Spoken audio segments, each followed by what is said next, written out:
Hiya people, I thought we'd start off this Scoutcrafter Monday with some hydraulic press action where we redeem the shitty hammer we done the other day. Also, we'll be making this screwdriver better than new. When Scoutcrafter's not happy, he does a better one, so that's the way to go. Look, I went through the lettering, didn't even bother doing that side. I feel ashamed. I feel very ashamed. So, I'm going to show you a Garrington's curlew. It is a bit pinged and dinged and mongled, but it is quite old, so as to be expected. But worse than the pings, the dings and the marks is a wobbly head. And it's a nice handle. What a shame. What are we going to do?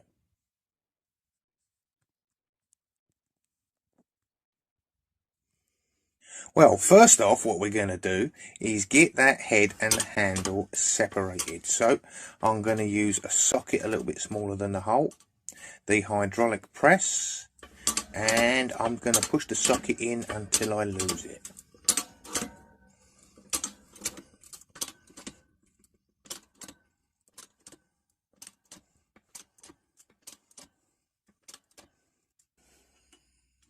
Right, that's that socket lost, so time for another one. This is only happening because it's a very deep head look.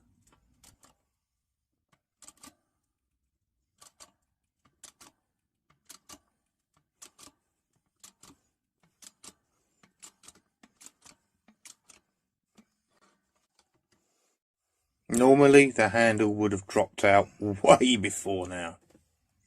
But as it is, I'm going to have to just give it a little bit of a helping hand because I'm running out of small sockets.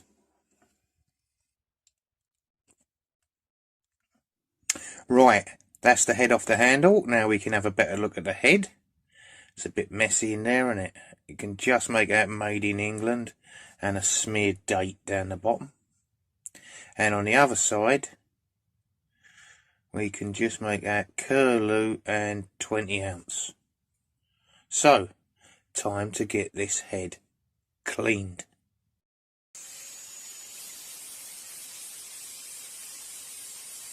The cloth is there to protect the jaws from the much harder steel of the Garrington hammer. The last thing we would want to do is over tighten this generic vise and damage its jaws.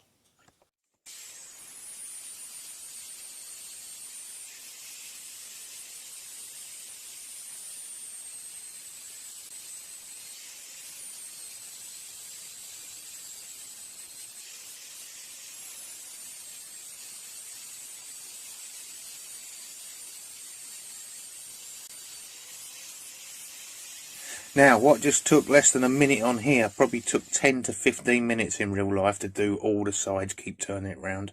I haven't even done the bangy end yet. Okay, I've already had a 120 grit belt onto this. Now I'm going for a 180 grit belt. And it does make a hell of a difference.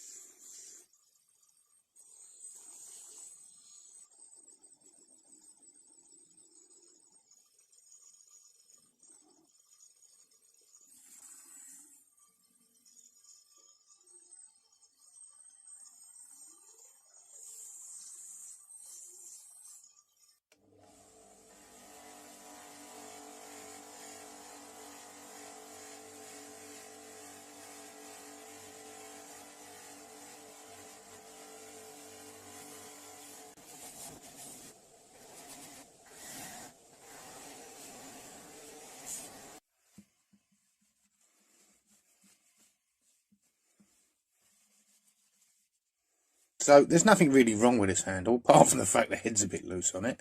And I can't tighten that up by coming down the shaft anymore. And it's got this split in. So this split I'm going to deal with some special glue called Evo Stick Polyurethane Wood Glue.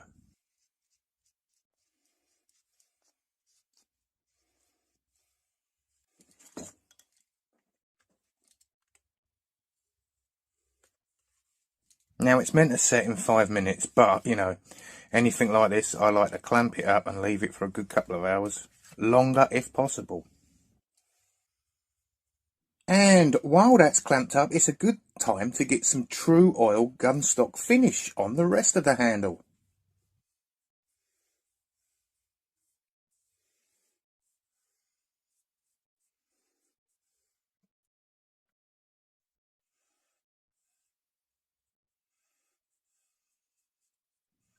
Right, so I come back to this in a couple of hours time when everything's dry. I've got this lump of beech plank here. This is a piece of floorboard. It's one of them tester kits that, you know, you just apply and they send you some testers through the post. Cheapest way I've found to get beech and other hardwoods.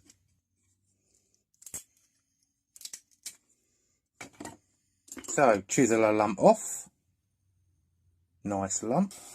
Take it over to the sander and shape it.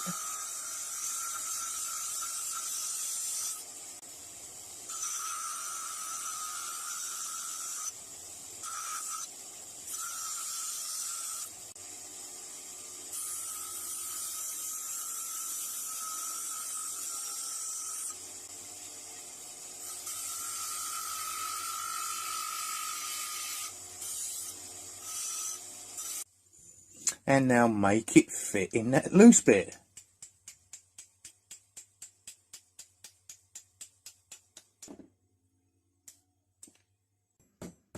And now I'm putting its original number 2 wedge back in at a different angle. We'll zoom in on this in a minute. You won't even see the bit of beech I've put in, and you'll see how snugly this fits. Squashing everything open, making that fit nice. No more wobble. Okay, a reminder of what it did look like before I show you the miracle that it has turned into.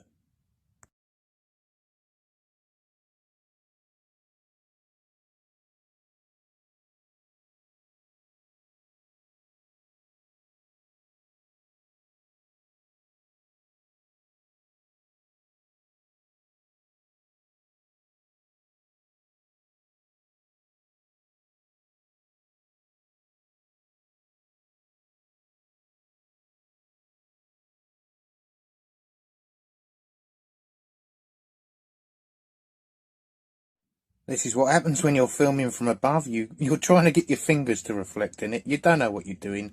You can't see it, and you don't realise the entire room is reflecting in it.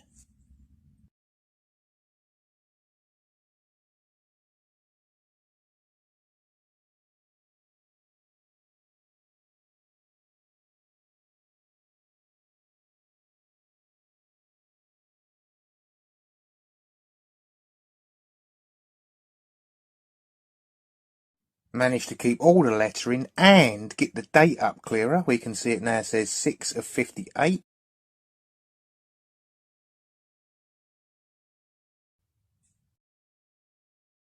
And here's near enough its twin, the 16-ounce version, which is near enough what this one started out like. So that's a nice before and after comparison, isn't it? Little bit different shape there if you look at the top of the handles. Suppose I'll have to get round to restoring that one next as well. Right, I've got 3.5 hours of footage here to clear through. So, let's have a quick look at these spanners. After I've cleaned all of these, and the mould grips, and the screwdrivers, we might be finally done.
Okay, back to this little screwdriver in a minute.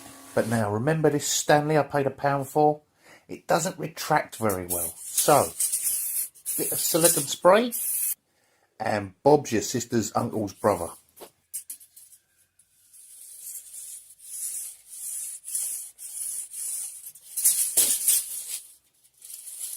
I didn't think it was worth showing you the whole process, but if you do want to see a process of a wrench cleaned up, watch this one. I'll put a link down below and at the end of the video. And those vice grips, turned out like this.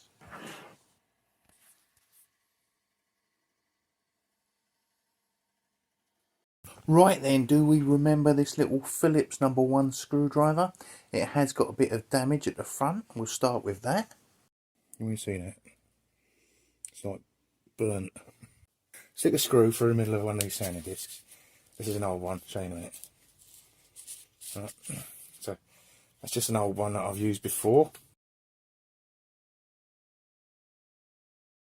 So stick it on your screwdriver like that, because we're only doing that bottom end, aren't we? Yeah. And we'll give it a twist, won't we? I want to find a hole. If you ain't got a hole, make one. But I do have a hole, especially for things like this. Alright, ready? There's the hole. Look at the shit on that bench, eh? So there's the hole. I can't even, there's so much crap on it, I can't even push stuff that way. Okay. See like that, eh? Can you see?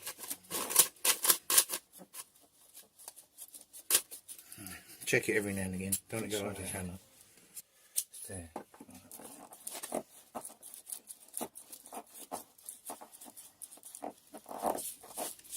And that's how you get a burn off of a plastic screwdriver. Can we see those scratches?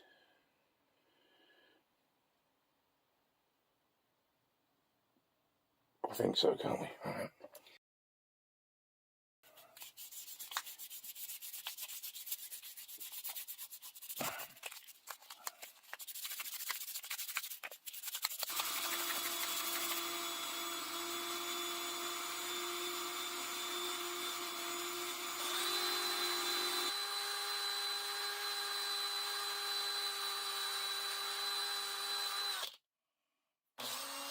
Alright people, and then I use this Auto Gleam headlight restoration compound.